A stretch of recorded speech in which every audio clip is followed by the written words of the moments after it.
I'm Lauren. And I'm Lincoln, and we are happily married. But not to each other. Yeah, we're old friends from college, and we're flipping houses in the Austin, Texas area. And we're taking you along for the ride. Hey, what is up, Flipsters? Welcome back to another episode of the Austin Flipsters podcast. Yes, I am Lauren. Oh, and I'm Lincoln. We're your hosts of the podcast. You were not going to say your name. You were going to say something else. No, I was going to jump right into it, but I forgot. We got to introduce ourselves to the people. You have to let them know who you are. You got to build the rapport, you know. You just can't get right into the content. What if they've never seen this podcast before and they're like, what, they just stumbled upon it? I mean, real estate in real life. I think if you just found this podcast, then you need to head on over to our YouTube channel so you can get to know us. You took a wrong turn on the internet if you just stumbled on this. You probably found our YouTube channel, and if you did, gracias, thank you for coming here to get more Austin Flipsters content on the Austin Flipsters podcast. Yeah, so there's only so much we can get into in the before and after episodes. We like to keep those entertaining. So here's where we tell you all the boring stuff. No, it's not boring. It's supplemental entertainment. It is, and I'm stoked for today because today we're talking about one of my favorite topics, which is lifestyle assets. Lifestyles of the rich and famous. Yes, big fan. But first, as we do on every podcast, and if you're new here, get used to it. I got to check in with you, Lauren, see how you doing. How's your life? We actually had a birthday party for my 8-year-old. Oh, same. Same? Yeah, well, 9-year-old, but yeah. Okay. Oh, yeah, it's birthday party season. Well, let's talk birthday parties. What did you guys, what'd you do? We had a birthday party at this Lego place, which was, my son's sort of starting to get into Legos, and we had gone before to buy some minifigs, for those familiar with the biz. Gross. Are your kids into minifigs? I just don't like the word minifigs. Well, these minifigs are quite expensive, let me tell you. Yeah, these it's little just suckers, the little people. Yeah, and they're like $8 or something crazy. Oh. Maybe more. For a single person? For a single minifig. Depends on the character and whatever. But okay. Anyway, there's this guy. He has a Lego store. He's awesome. And I knew they did birthday parties. And so I was like, that sounds perfect. I don't have to make my house presentable for a company. Yep. Don't have to figure out how to entertain a bunch of 8-year-olds. Let's go to this Lego place. Well, the guy told me, you and everyone that comes to this party is going to have so much fun. And if you don't have to pay for the party. I was like, wow. Okay. Well, that's a bold promise. Challenge accepted. You, as the adult, are he said, have fun. The birthday kid, all the other kids, the parents, and the grandparents are all going to have fun at this thing. And I was like, okay. I like this guy. This is Maybe. An entrepreneur I can get behind. Yeah. So we sign up. It's not cheap. So he's got to sell it. I see. He's got to sell it, but it's 90 minutes. They can provide pizza from the place next door. My son he hates cake, so he just wanted donuts. Oh, wow. Easy. So all we had to do was buy donuts, show up to this place, send out. They did the invitation for me, which was awesome. Then I just texted it out to everybody. Yep. Printed it out because there's some kids in this class. I don't know their parents. Yeah. How am I supposed to get in touch? So I wrote my phone number on there, old school, and then it worked. Wow. I showed up. Anyway, point is this. So we go. It's a 90-minute party, and you have different tables, and each table has special custom where there's a hole in the middle, and you've got a bucket of Legos in front of you. Mm-hmm. Okay, so circular tables. I think we ended up having 30 people or something there by the time parents stayed and stuff. So go, and they do all these different challenges, and they team you up, and you got to build the tallest thing, and you got to build this, and then they had each person go around and build something that reminded them of my son.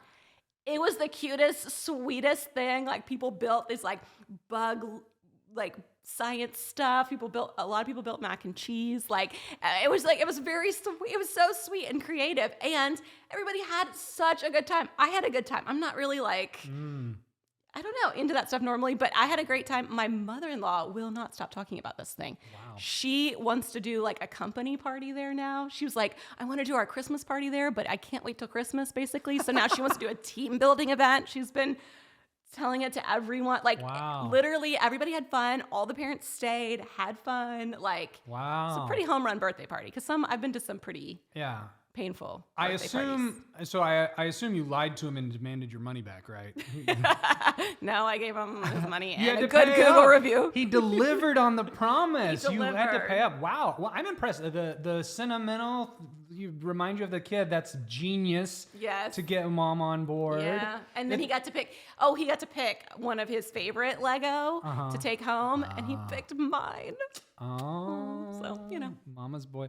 That reminds me. My son loves Lego Masters, the show. Do y'all watch that? Does he watch that? Oh, no, I should. You don't watch Lego Masters? You're having a Lego themed birthday with this kid and you're not letting him watch Lego Masters? No, but I will say it's genius to have the Lego themed birthday because then everyone bought him Legos. Of course. So you get the stuff you know you're going to want. You gotta go watch Lego Masters. It's like it's like a reality competition show, and every week is a theme, and they have to build these elaborate, Lego sets, and it's like some of them are built for strength or how they'll withstand different forces. I don't know. Some of those great Lego sets though are like $1,000. Dude, they are printing money on Lego. Yeah. This is molded plastic. I know, and they do this. They'll think my friend's son is into it, and for Christmas she bought him Lego gift cards. So they'll do this thing where they don't release the new Legos until January 1st. It's like all the people going to buy Legos for Christmas are getting the old Legos, so then you got to get the new Legos in January. So they just bought gift cards to use. Oh, I see. Anyway, that's a Lego hack for you. Podcast I listened to, the My First Million MFM. Those guys were talking about Legos the other day. You listen to that? You were talking about? They were talking about, I guess there's a website that you can input what Lego sets you have, and then people have created their own things, and it'll tell you what you can create based on theirs, and like they'll sell. That's cool. Yeah. I'm butchering it now because I don't remember the details of it, but and you can sell your own designs on there as like a PDF. There's a whole ecosystem. I was gonna say. So how was your birthday party? Well, it was cool. I'm told. I assume it was good. Doesn't sound like the parents and grandparents were really having the time of their life on this birthday party. I'm not as involved. No, it was awesome. We did it at maybe not as cool as Lego, but it was awesome. We did it at Blazer Tag. Ooh, Blazer. Which is just laser tag, but they put a B on it. I don't know why, but Blazer Tag is in an old movie theater that they've converted into a laser tag arena. That's cool. Laser tag was the jam growing up. I know. Everybody had their. I was more of a paintball guy in middle school, but yeah, Paintball was too, I don't know. What are you going to say? Violent for me.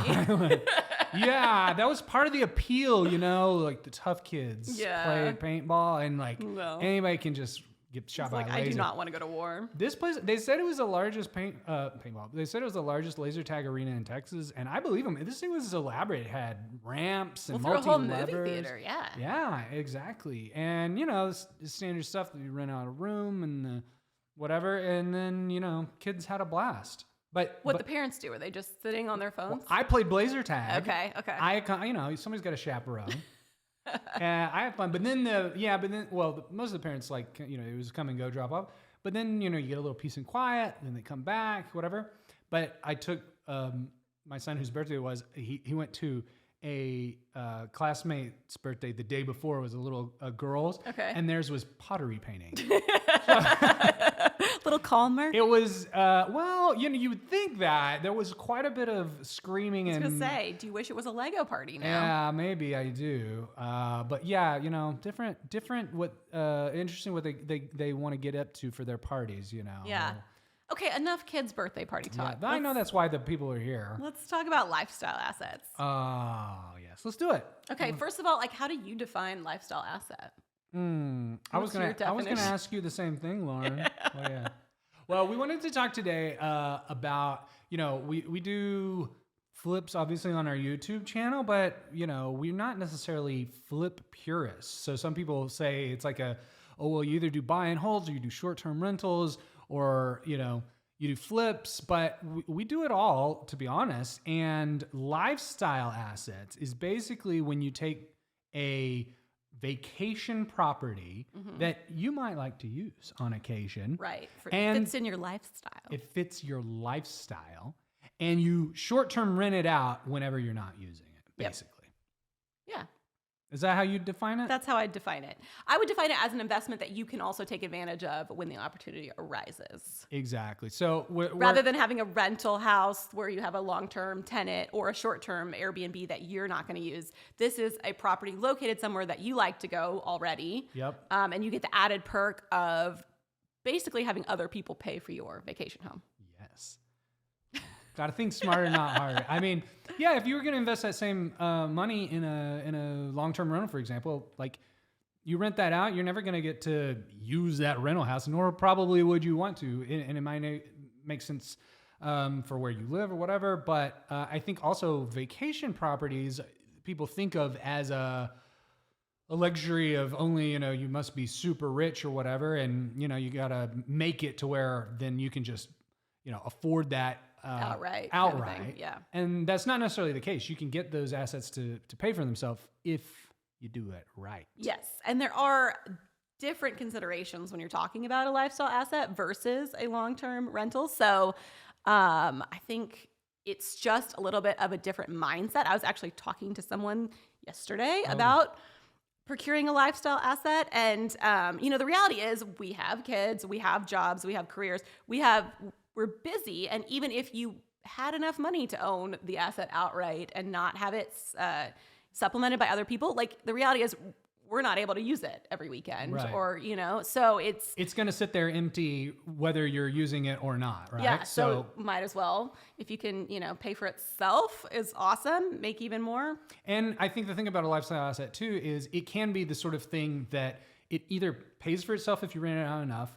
It maybe just breaks even if it, treads water, and then, hey, you kind of get a free asset, or it might even, lose a little bit of money, or you have to come out of pocket a little bit, but it's subsidized by other people. And I think that really all depends on the economics of how much you can rent it out for and how often you're renting out for. And there's some things to consider, I guess, when you're thinking about like how much to rent it for and how often and all that, which we should talk about. Yeah, let's get into it because, I think even, in the scenario where it's not necessarily self-funded totally, there are still major benefits, and there's ways to kind of think about it in your mind. You're, going to spend X amount of money on vacations anyway, so you can look at it like that. You also get that appreciation of real estate over time, hopefully. And so, so let's talk about it. So there's kind of some things to consider when you're thinking about a lifestyle asset, which is like I said before, you got to be in the right mindset because there are some people who are icked out by other people using their stuff. Totally. So you have to be cool with strangers using and potentially damaging your things because that will happen. There's wear and tear. And you also have to be cool with using it in non-peak times. Yeah. Especially if you're trying to maximize your return on investment, because odds are when you would want to go down and use it, that's when somebody else is also off work, off school, wants to go down and use it. Yeah, I think, well, first of all, can we talk about the ick factor of people using your property? Because so I have 2 lifestyle assets. Just so you know, I have 1.5 lifestyle assets because I share half of one with you. Right, I have half a lifestyle. So we co-own a lifestyle asset that we get to use. It's it's on the Texas coast. It's a beach house, so it's vacation-y house. Yes, and we'll get into all of that because I could talk about that for days. Well, we could talk for days. But and then I have a lake house that I use sort of for my family that I short-term rent out. And I think the ick factor. What is your perspective on the ick factor? Like, how do you feel knowing randos are in your house and using it and sleeping in the beds? It's kind of, for me, out of sight, out of mind. Like, I'm not thinking about that. Mm-hmm. You don't. I don't know. Do you think about it? Well, I'm asking. Yeah, I have my own. But when you show up, so that doesn't enter your mind at all. I go to hotels. Yeah. People have been using that stuff. Right. No, it doesn't bother me. That's how I feel as well, for the most part. I think for me, the mental shift that I have is like, I don't talk about it as if it's my house. Yeah. In my mind, I've got like my house, the house I live in every day, and like that feels very personal and private. And these, I think of, I'm like the lake house, the beach house, but they're not in my mind my house. It's an investment, and I think about it that way, more like a hotel. Yeah. And plus it's like, at least the beach house is furnished nicer than my house. So. Yeah. I think that's an interesting thing to talk about, the furnishings on these, because I think that is part of what helps it not feel like my house. Right. So for the lake house that we rent out, I bought it furnished from the previous sellers, which was a great way to do that, because if you buy one of these houses, you got to go furnish it. So that was a huge win. But then that also helped with the ick factor, because it wasn't my stuff. It's already icky to begin with. It was already icky. It was no, to be honest, it worked out. It was much nicer, more expensive furniture probably than what I would have bought and that I would go spend on a rental anyway. it wasn't necessarily the style I would have chosen for it, but it fit the house. So it all worked out. And if it got beat up and trashed, which it does eventually, right, I was cool with it. But tell me about the furniture at the beach house, because that was not furnished. We built that house from scratch. Yeah, so we actually worked with a designer through the builder, which was awesome because we was basically turnkey in that we ordered everything through them and they set it up and delivered, which was awesome because, you know, the beach is several hours from our main house, and then didn't want to be hauling furniture down, have a storage unit, moving things in. Yeah. It's a 3-story house, so up flights of stairs and whatnot. So that was like, in my opinion, the way to go on that. But it was also, and we'll get into it, but the community where the house is requires a certain kind of like level of furnishings. And I don't think we could have gone the IKEA route and gotten as many rentals as we wanted. Yeah. So I think that is important to keep in mind too, is what are, as you're thinking about furnishing or designing these Airbnb, VRBO, lifestyle assets, what is it that you look for when you're renting a house, and put those same amenities in that house? Because I think there is for me personally, if I'm looking at Airbnbs, I'm going with the one that has like a cute aesthetic. I mean, you're on vacation, you want like that vacation mindset vibes. And I think there is, especially if you're going to be demanding like a competitive or high rental rate as well. I think the other thing to consider on those furnishings for any short-term rental is like just the durability, the wear and tear, And we bought really sort of, I would call it sturdy, substantial furniture that's like, it feels hard to break, hard to damage. It can and will get damaged. And also, one thing where we have our beach house, there's a management company, and this is interesting to me. Yeah. They actually take out an insurance policy every time you rent. So as a renter, you're paying for an insurance policy. I didn't realize that when I was renting down there. So that if there's anything that happens, they claim it against that insurance policy rather than trying to collect from you.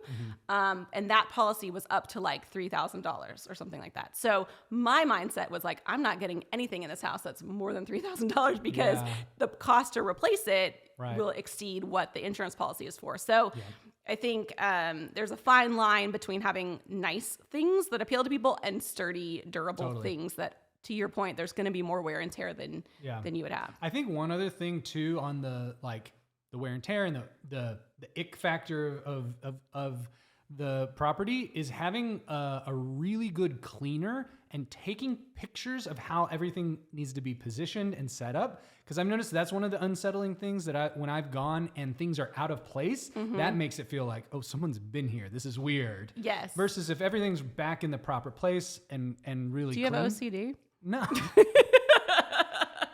No, it's just an eerie feeling of something being different and change your mood. Like it just reminds you that there's somebody's been here. Somebody's been here. Yep. And so, having those pictures of where everything goes and communicating that with the cleaner, if you're going to self-manage like I do at the lake house, or if you're not, like we have a management company for the beach house, I think that's really important. So let's talk about that. Yeah, the difference between kind of self-managing and having a service and the trade-offs there, right? So at the beach, we have it's a management company that runs all of the listings down there. And that's great for a lot of reasons. One, we're not very close, so they're able to be attentive to it. They're able to, we never hear about guests except that to notify us that there's a booking. We don't have any direct communication. They handle it all. They do marketing. And if something breaks, they're on top of it and can let us know, which is huge that we're not, we're several hours away. But they take a big percentage of the rentals that come in. So there is sort of this balancing act between self-managing and hiring that out. Yeah. And I think, if the economics work with the management company and you feel comfortable doing it, I think that's great.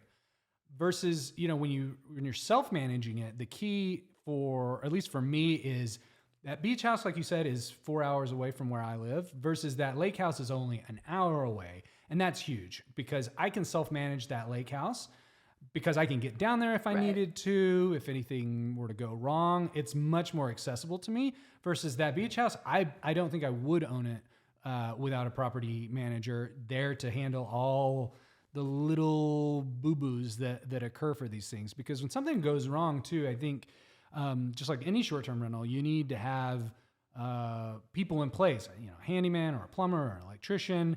And especially if you've got, you know, more guests coming, you have to address those issues very quickly, or else you got to cancel bookings, and it can be a whole hassle. So I think, you know, if I were advising people for a self-managed lifestyle asset, I would say it's got to be within striking distance of where you live. Right? Totally. And I think in general, probably you want your lifestyle asset within driving distance is my preference. Well, you want to be able to use it right. when you want to use it. I don't know that I think it depends on you and how willing you are to travel and how accessible that is. Fire up the PJ or not. If you've got access to the chopper, the PJ, you know, you could fly there. But I mean, I think you need to be realistic, because, you know, if you live in Texas and it sounds great to have a little place up in Whistler, you know, British Colorado, Columbia, you know, I think that's great. But if you're not using it because of the travel distance, it sort of defeats the purpose. And now you've just got a rental like any other, because you're not using it because it's not accessible to you. Totally. Also thinking about lifestyle assets in terms of seasonality. Yes. Because, you know, again, a lifestyle asset is something that you want to use and other people want to use. So odds are, or, you know, if you're picking something in a vacation destination, a ski town, a beach town, even a lake house, there's going to be seasonality around that. And that's going to affect a lot of things, which is one, okay, so let's say, you know, nice thing about a beach house is you can go there in the winter, right? Sure. And I guess for a ski house, you could go there in the summer. So I guess this is not really a point. But the point is... What are you trying to say here? I'm trying to say there's going to be a variability in your income. Yes, exactly. And you're going to have to be able to weather the payments will still be due each month. Right. So you've got to be able to kind of factor that into the equation. Yeah, your mortgage is not seasonally adjusted, right? So you don't pay more in peak season and less in the off season. So you gotta squirrel away those nuts to be able to, you know, pay for it in the slow months, right? Yep. And also that, you know, people are going to want to use it in the peak time. So you may not get to go skiing that season. Yeah. And I think for me, that's been one of the hard things for when you want to use a lake or a beach house in the summer. You're basically always faced with this decision of, okay, do I want the income from this, or do I want the use of it? And would you pay whatever that income is? Yeah, because ultimately, let's say you're giving up a $2,000 weekend at this house. You have to ask yourself, well, would I be willing to go pay $2,000 to rent some lake house somewhere, or spend that on some vacation? And if the answer is no, which a lot of the times it is, then you say, well, I'm going to forego it this weekend, right? Right. Because I want that money. Yeah. And that's the point of it. That's part of the reason we got into this situation in the first place, is because I'm cheap. And I was like, I don't want to pay that to rent down there, but I like going. Right. I rather go for free. No, I'm just kidding. I have a question. Yes. Producer Massiel here, by the way. Oh. I have a question in terms of the location. So you mentioned like beach, ski. When it comes to rentals, are you wanting to be close to other rental properties? Are you trying to stay away from them so you're more exclusive? In terms of like locations, what are some things that you look at when it comes to these lifestyle assets? Yes. So, okay. Oh, sorry. You go first. Yes. I think the first thing is, if it's truly a lifestyle asset, it has to be somewhere you want to go. So that's number one, right? But it also has to be somewhere that other people want to go. It can't be like, oh, this is a special spot. This is a sentimental spot. You know, there has to be demand that's proven. And so I think to find proven demand, there need to be other rentals, right? But it is sort of this balancing act of, are there too many rentals? Is it too popular? Is there too much competition? So I think doing your homework ahead of time, of looking to see, go on Airbnb, search the area that you're in, check and see how much availability do those houses have, which can be tricky because they can block their own time. It's not like, you don't 100% know that that's full paid bookings, but you can see sort of what's the daily average rent, and how, you know, do they have most of the summer booked or not? And kind of do your homework that way to make sure there's going to be that demand there. Unless it all depends on your goals too. You could just want a cool asset that's partially paid for, or you could, it all, But yeah, I would say, if you're trying to sort of use it as a financial asset, it's not going to be a, if you build it, they will come sort of destination thing that draws people in. To Lauren's point, they need to be already wanting to go there. I think then the other thing you want to factor in with location, aside from like, you know, your competition and the demand, is also the logistics of servicing the thing. So, you know, there's a lot of demand around, let's say, like state and national parks, for example. People want to go there, they want a place to stay, but you need a cleaner in that area, and you need a handyman, an electrician. You need people that are going to be boots on the ground for you there. And there's not always necessarily a robust ecosystem in those places with somebody who's going to show up reliably. You know, the lake house that I own is basically sort of between Austin and San Antonio in a smaller town. And that was one of the challenges at first, is finding a cleaner that would show up consistently, that was reliable in a smaller market like that. So, you know, you got to factor that in. So people got to want to go there. There's got to be people that can actually service it, and it's got to be close to you and within striking distance so that you can actually go there and enjoy it, is what I would say about location for a lifestyle asset. Yeah, and that'll be different for everybody in different parts of the country too, right? Yeah, totally. And I do think, you know, there are going to be locations that work.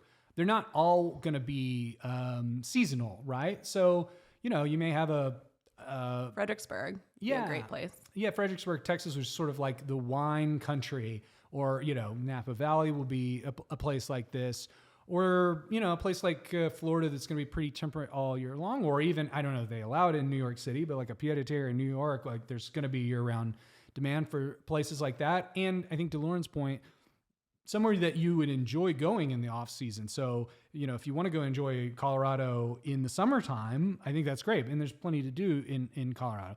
You know, in the beach in Texas, we go, it's warm enough in Texas to go to the beach in the fall and the spring. Winter. We swam MLK Day weekend. You did. Yeah, because the pools are heated too. So, yeah. You know. And, you know, to be honest, I think those are some of the most fun times, is the non-peak times. It's a little quieter. Yeah. You know, and you can enjoy family time, but, you know, you've got to be either willing to go in those non-peak times when you don't have the demand there, or, you know, forego the income from those peak demand times if you want to use it on 4th of July weekend, or, you know, a time like that, right? Totally. This episode is brought to you by Homemade. What is Homemade? Well, glad you asked. Homemade is a turnkey house flipping service we've built to solve the needs of aspiring flippers like you, who want to get started in house flipping but want to do it with the backing of a professional and experienced team. We've designed Homemade so that our team will be with you through every step of the house flipping journey. Our team will deliver investment-grade properties straight to your inbox, work with you to design your project to maximize ROI, oversee all the renovations and handle all permitting requirements. And along the way, we'll hook you up with our vetted network of service providers to help finance, insure, and stage your property. Once the project is wrapped, we'll be with you arm in arm to execute your exit plan, whether that's through a sale as a flip or holding the property in your personal portfolio as either a long or short-term rental. At Homemade, we've taken the outdated and frustrating house flipping process and turned it into a seamless and rewarding experience, so that novice and even seasoned flippers can have access to this investment class without having to delve too deep into the nitty-gritty everyday headaches that this business often entails. At Homemade, we do the heavy lifting for you. So if you've always wanted to flip a house, head on over to homemade.co to learn more about our platform and apply to work with us. That's homemade.co. Peace. And I think that too is part of the appeal from my end of doing a lifestyle asset, is this sort of like family tradition, right? So it's like you're going to the same spot each time. You start to build memories there for your kids. So there are some benefits, you know, and I think too, our kids are still pretty young, but then like eventually they're going to be teenagers, and then it could be a cool place, you know, to bring them out of town. I've heard lots of people say like, okay, when there's this big party going on and you don't necessarily want your kid to be there, it's like, hey, we're going to the beach this weekend, you know, and it's like, bring a friend, you know, or it's alternatives as they get older and stuff. So do we want to talk about the beach house itself? Yeah, I think it's a really interesting case study in how to go about, you know, creating a lifestyle asset for yourself. So you, I turned you on to. You were going down to this community. It's called Cinnamon Shore in Port Aransas, Texas. Brilliant marketing. Cinnamon Shore is the most palatable way to describe a Texas beach, which is just dirty brown. Right. So Texas beaches are not the prettiest. No, for sure. This is no Florida situation, but it is drivable. And the thing that got me so like hooked, if you will, is it's a great balance between amenities of a hotel with having your own personal space. So it's a community that's like basically a neighborhood set up with a bunch of houses. They're big enough that you can share them with other families or grandparents or whatever. And then they've got restaurants on site. They've got pools on site. They've got beach chairs and umbrellas that you can rent, and you can rent a golf cart, and it's just easy. So you can go and just be there like you would at a resort, or you're also 10 minutes from town if you wanted to go in and get seafood or whatever. Like, it's got kind of like, sometimes I think when you rent an Airbnb, you're like, okay, I'm just in this house, and this feels like I'm at a hotel, but I'm not walking through the lobby dripping wet in my swimsuit. And it's more like a self-contained community. It's not a town. It's a development that has all its own little roads. And to your point, there's playgrounds and pools and ponds you can fish in, and it feels very like Americana in a like kids are biking around like by themselves. Like it's they've got big grassy lawns with the string of lights above it and a live band, and your kids are just running around frolicking, like a Norman Rockwell poster or something. And like you can bring your own food and drinks, or you can get a drink at the pool. Like it's kind of got a lot of options. You can do a bonfire on the beach and make s'mores. They'll come and set that up for you. We did that for my birthday there. You're selling it. I'm selling this dream. Crawfish boil. So we had started to go a few years ago, and it was very popular with Central Texas people. And we'd go down every so often. Ended up where we were going like 4 or 5 times a year, right? Yeah. And it's a lot of money. Yeah. A lot of money you were spending there. And every time I would go, there would be these groups of families. And because the other thing too is if you want to have a family reunion, you want to have multiple generations, like trying to get all these hotel rooms, like you never find like a spot to like really have that opportunity. Whereas here you could have enough space to like get together, and there's enough things for people to go do. Like, okay, I need a little alone time. I'm gonna go fishing, or you know what I mean? There's things to do, but it's also like very you can get away from your family while being with them. Your family, exactly. And I almost pulled the trigger before COVID on something, but I just didn't. In Cinnamon Shore or somewhere else? In Cinnamon Shore. Oh. Without me? Without you. You were going to invite me in your lifestyle asset? No. And because I didn't think, it just didn't seem like something that was obtainable, right? Because I think I was of the mindset of like, you do have to outright, you know what I mean? Like, I didn't you weren't thinking of it as a lifestyle asset? You were thinking of it just as a vacation home? No, I was just, I just didn't know what was, I don't know. It's scary to take out a whole nother house and one that's on like, the beach. Right. But if you've got a friend with you, it's not so scary. But if you could dock somebody else into you must not be crazy if someone else is willing to go along. Half the risk. Right. No, but that did make it a lot more palatable, I think, for both of us. To be honest, I probably also wouldn't have done this one without you too, because you knew the community so well, and it's somehow more fun. Investing. I will say, I don't know that I would recommend everyone do that for a lifestyle asset. Probably most people should not partner up on a lifestyle asset unless you know the person really well, or in our case, we were already running a business together. Right. So we knew that we worked well together. I would not probably advise this being your first venture with someone What have we done? God. Well, I just think there are a lot of things that can go wrong if you jointly own real estate with somebody that you aren't married to, or business partners with, or know very, very well exactly how that person would operate in a business setting. Yeah. Especially with something like a lifestyle asset, because what makes a lifestyle asset... There's a lot of give and take. There's so much give and take, and it's a spectrum of how much you use the thing, from I use it 100%, no one else can come there, to I rent it out 100%.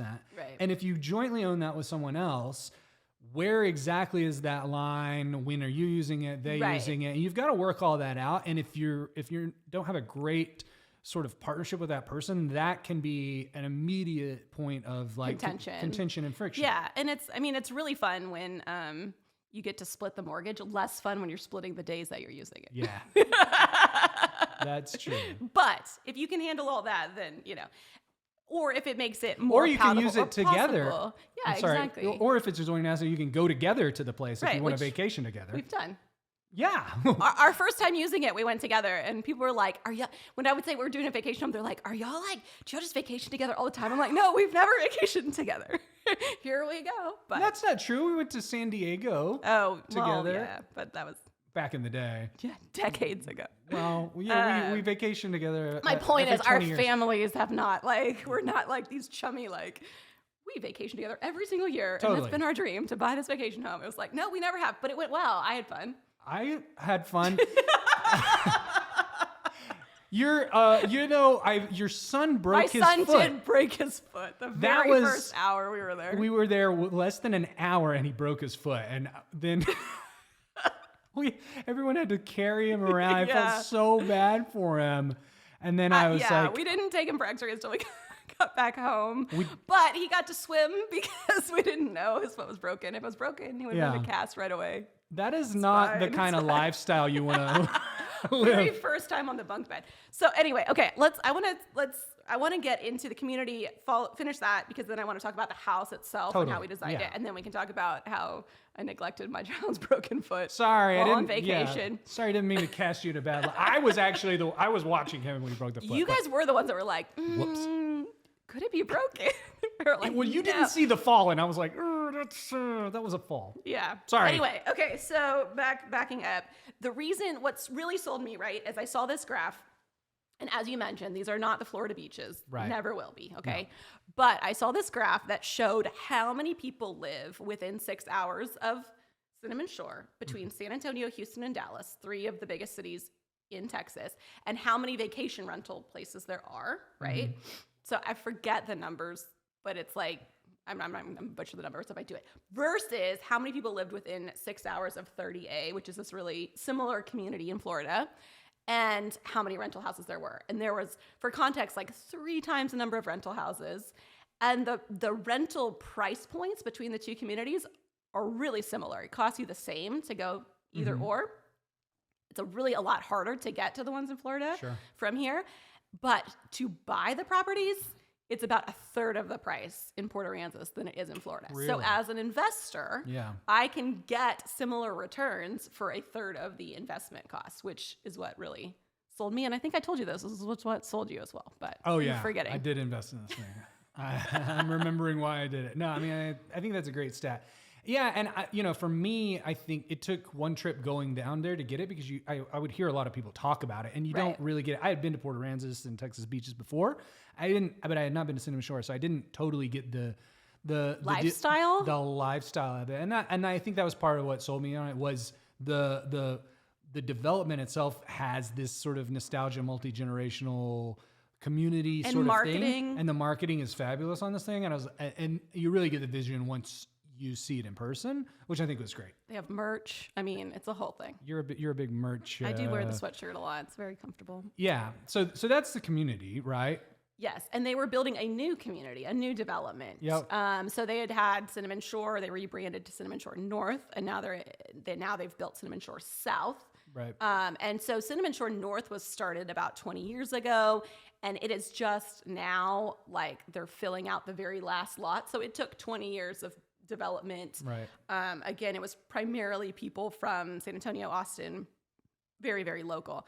Cinnamon Shore South is about 4 times in size, and it's already sold out all of its lots within a year and a half. So huge spike in demand. And also the people that are buying the lots are from all over Texas and all over the country. It's more of a regional draw. I've started to hear, I'm from Houston, started to hear Houston people go. As soon as I saw Houston people go, I was like, we're good. Game over. Those Houston people come drop that oil money. Yeah. And it's, so I think the good and bad side of that is tons of interest, tons of demand, like we're talking about, but a lot more competition now. Yeah. So now that we've come online, we're kind of in the initial phase of the new part, which I'm very stoked about, because most of the construction around us is done or finishing up. Yep. And we're insulated a little bit from the other construction that will be going on, because currently there's no restaurants on our side, but there's 2 really awesome pools. Yeah.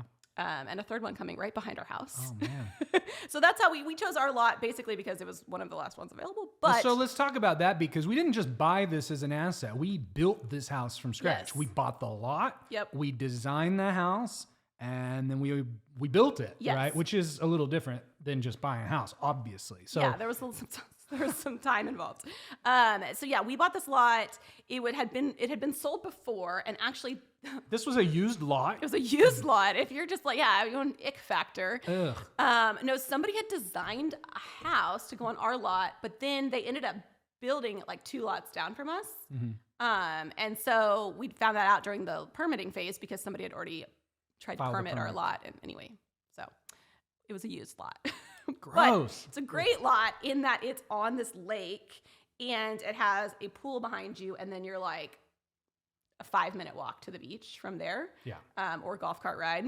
Everything. So you can't build exactly beachfront in Texas. It's not allowed to own the actual beachfront. You can own the closest to the beach, and so these communities are all set back from a public beach. Yes. And you drive over a little hill to get there. So, Yeah, and we're not on the dunes. no, that's okay. That's fine. We're dune adjacent. But we're close enough. And the thing I liked about the lot was you are super close to that smaller pool. You can walk to the bigger pool. I love being on the lake. I don't already have a lake house. So for me, I kind of consider this my lake house. Your lake and beach house. Exactly. Wow. Lake is a generous term for what this is. It's a man-made pond that they've stocked with fish that's got a little boardwalk around. It's super cute for the kids to fish right out the back porch. Right. And Jumping redfish. Jumping redfish. Right. We've caught several. should've It's named the super house. cute, super cute. Yeah. And the location's fabulous. Yes. But we were it's a cottage size lot. So we were pretty contained as to what we could build. And my regret, if I had a regret, was you that got regrets. mad regrets. No. The only thing I wish we could have done, which was not possible in our lot, was more outdoor space.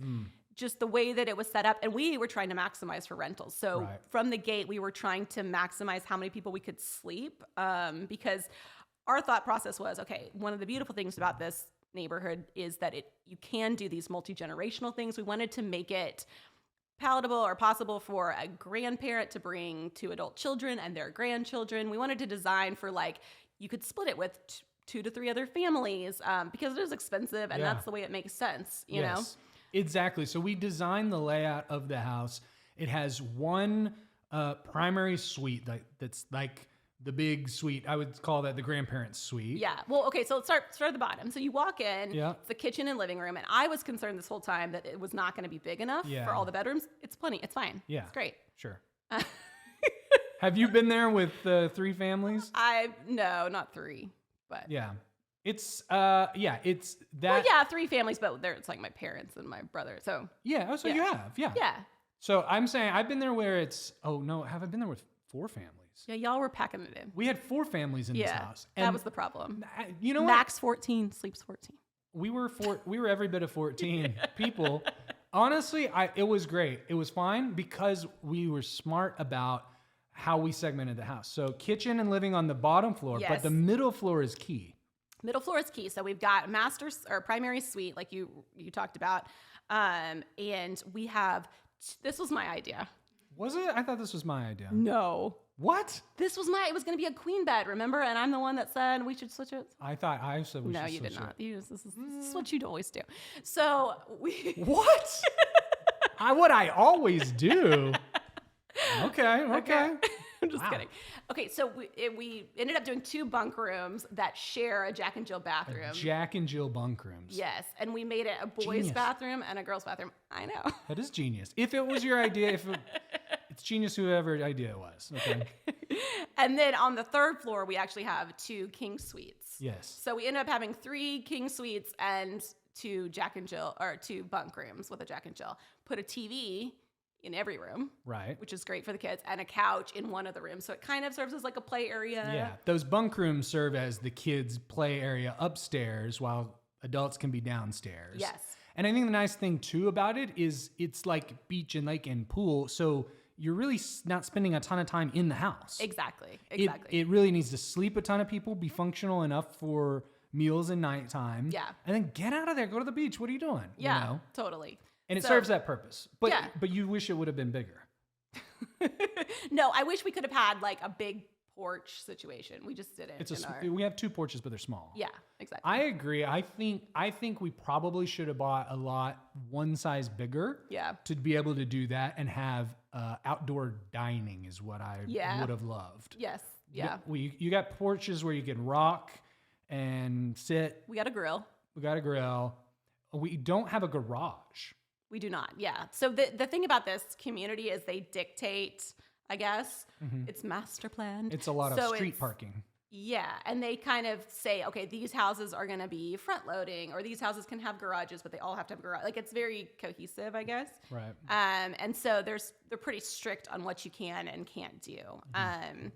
And I think, let's see, what else do we want to talk about? Furnishings. We ended up doing that through the builder, which is great. We did kind of a surfing theme for all the like art and decorations, right? Yes. And we named the house Surf Camp. So what does that even mean? I don't know.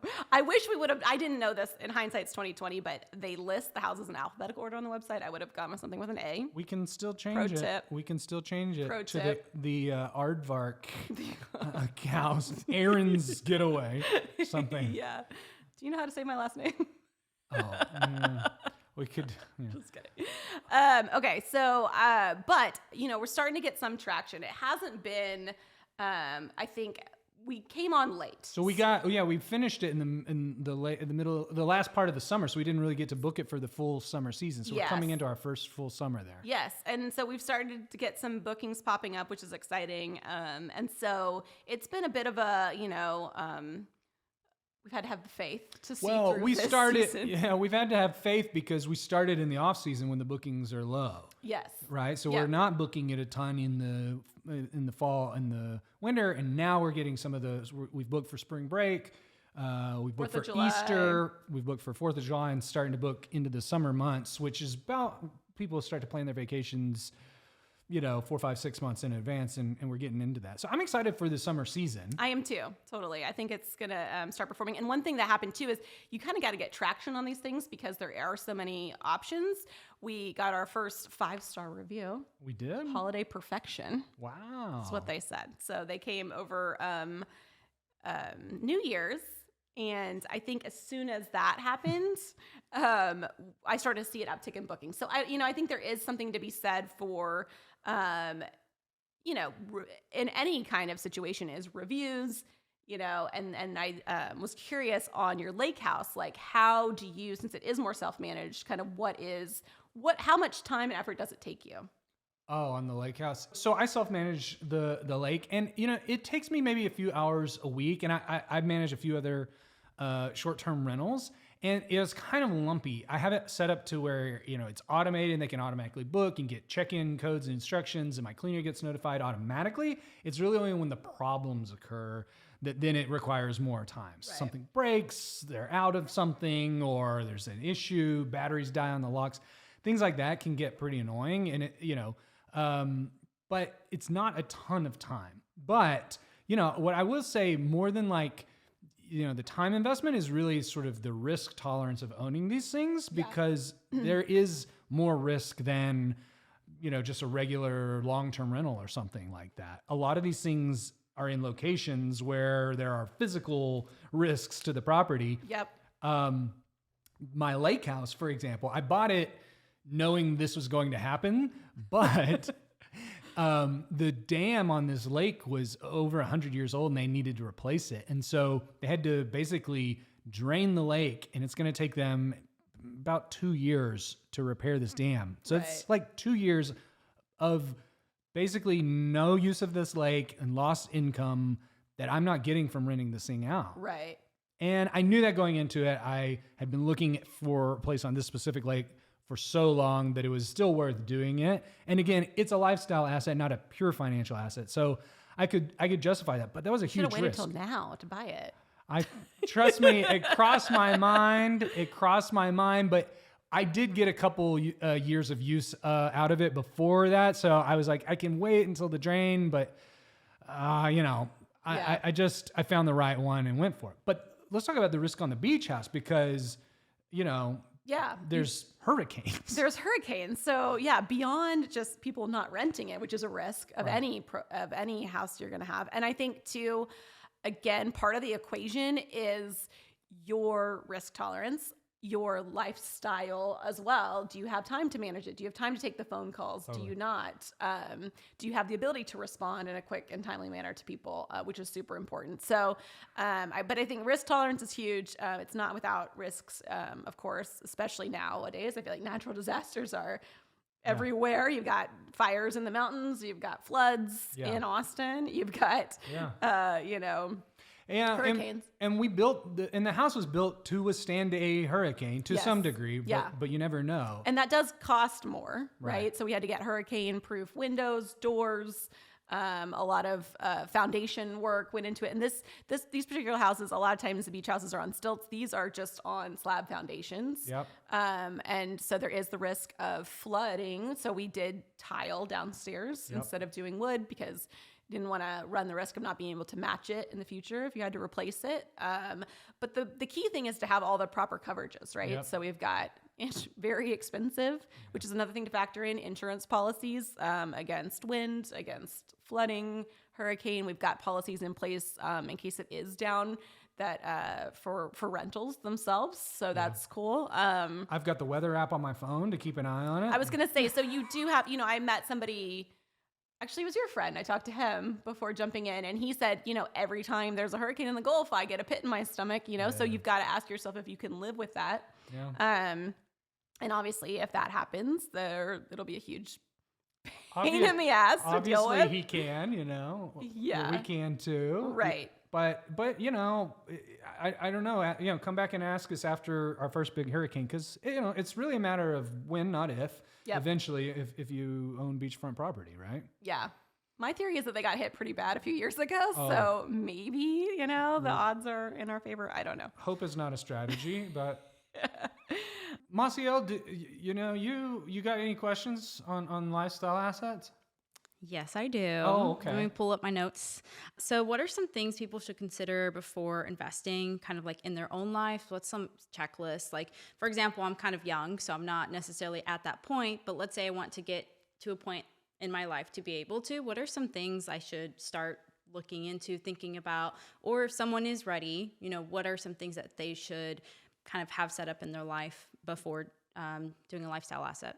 Yeah, so first and foremost, you need to have your financial house in order personally before you ever take on an investment in a lifestyle asset in working with us at Homemade.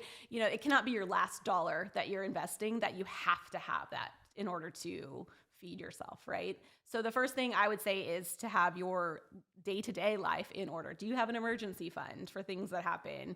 Are you covered in your day-to-day life before you even think about taking on an investment opportunity? And the financing on these things typically will be treated as a vacation rental, right? So you'll have to have personal income as if it were a vacation house. A lot of times, depends on your lender. You might be able to use income from it as a short-term rental, but they're going to want to know, hey, if you use this thing all the time, can you get a loan for that as well? So that's something to consider as well, right? Yep, totally. Because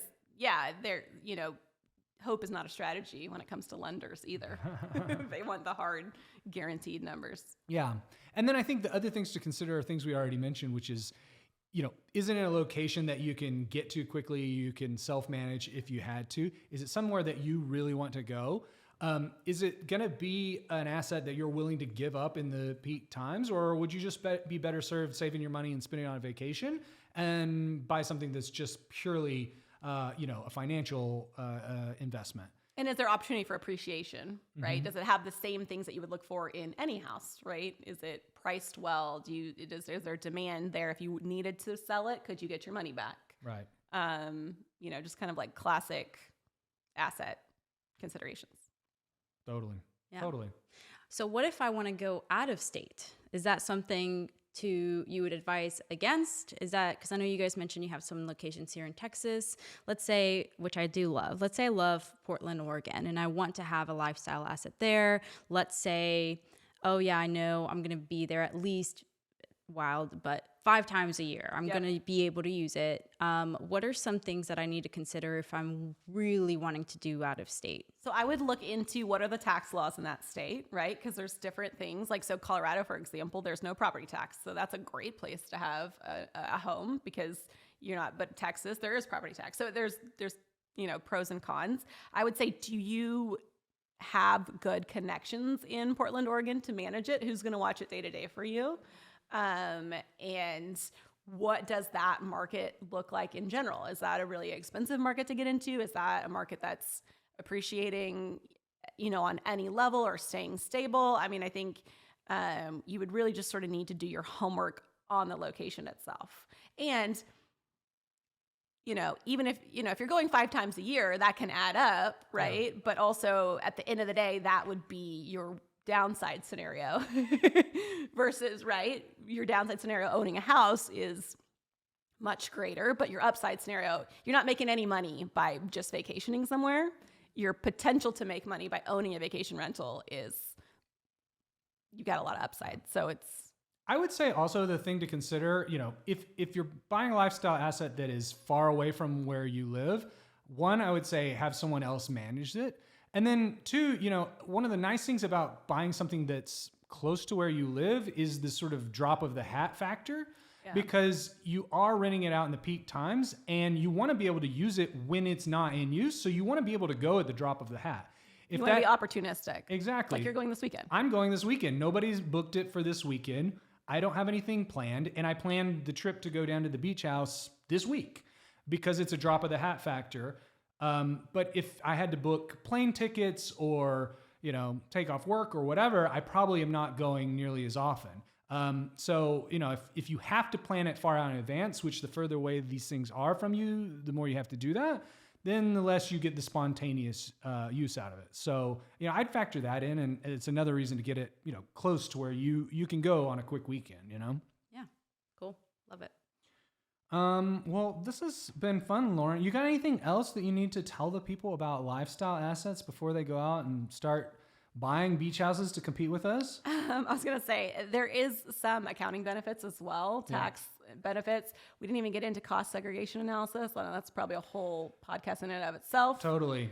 Yeah, you can depreciate, these things through a cost segregation study if you're going to be holding on to them for a long time. If you're, a real estate professional, which can save you a lot of tax. We should totally do an episode fully on that, just on cost seg, because that's a whole world in and of itself. Totally. What else? But yeah, no, I'll link to our beach house if anybody wants to stay there. We didn't plug. We'll link in the description to the beach house if you guys want to book it and stay in. We'd love for you to use our stuff. Please come. Just don't damage our furniture. Don't move things around in a weird way. Sign our guest book. Please. We have a guest book. We'd love for you to sign it and see. And if you liked it, leave a 5-star review. And if you didn't, please just zip it, okay? It hurts our booking ability. No, but seriously, if you guys want to go Port Aransas, we will link in the description. That would be fun. That'd be fun to have some subscribers check it out. We wanted to call it Flipsters Paradise, but we didn't feel like people would understand that. They wouldn't get that, yeah. My regret, you were asking earlier about marketing and doing extra marketing. My regret is not making an episode about it. You regret that? We should have done that? I think so. Because then I think that would have been just a natural marketing piece for them. We weren't flipping it, though. We were just buying a piece of sand and building a house. Flipping sand. The fossil flipsters, yeah. Yeah. All right, guys. Well, thank you for checking out this episode of the Austin Flipsters podcast, learning all about lifestyle assets. If that was new to you, I hope that added a little bit of value. So, and comment below, where would you want a lifestyle asset? Oh, curious. No, where's the perfect location? Yeah. Get subscribed to the Austin Flipsters podcast. Get subscribed to our main channel and follow us on Instagram at Austin Flipsters. If you want behind the scenes footage, maybe I'll take a picture from Cinnamon Shore and put it on the Instagram for the people. Yeah. Give you guys a little behind the scenes. You can follow along in real time. Follow us on those, and we appreciate you guys checking us out. We will catch you on the next one. Peace.